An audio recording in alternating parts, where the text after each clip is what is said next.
she understood the basics. You know, I remember when she used to teach us about it's important to be active.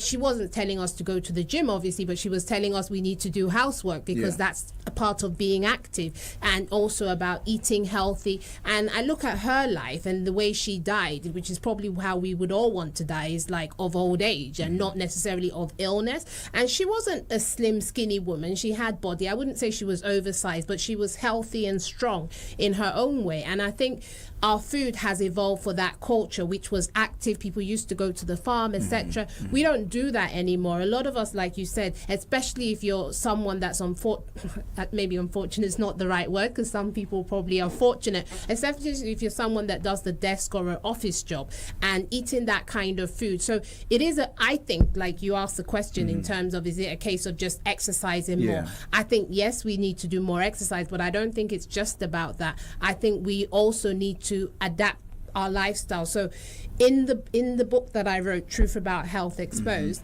I devoted a whole chapter to culture and religion, because I feel those two things, especially in the African Caribbean community, are so vital for us to speak about when we speak about health. But I also gave a lot of tips in terms of, you know, it is about, if you start from the basis of a balanced diet and work your way from that, then it becomes easier for you to adapt it.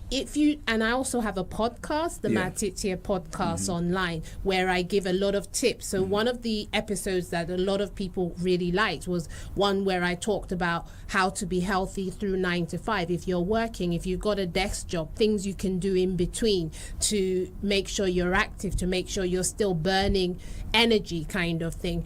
Some of us eat a lot more than we need to, so it may be we need to look at the portions. It may be if you take 10 pieces of meat with your egusi soup, maybe you need to downsize a little bit. So I don't think we need to change our entire diets or like the food we eat, because there are good things. I mean, egusi is quite rich in vegetables. You've got protein. You know, these are things that are good, but it's how we eat it and how we live our lives. Because health, you're not just looking at one thing, which I think a lot of people do. They think about one thing. They think about maybe just food, maybe just exercise. They forget about mindset. They forget about a lot. So it's looking at things holistically and bringing it together, and also personalizing it, because it is a personal thing. What works for you might not work for me, and so this is what I think we need to be thinking about.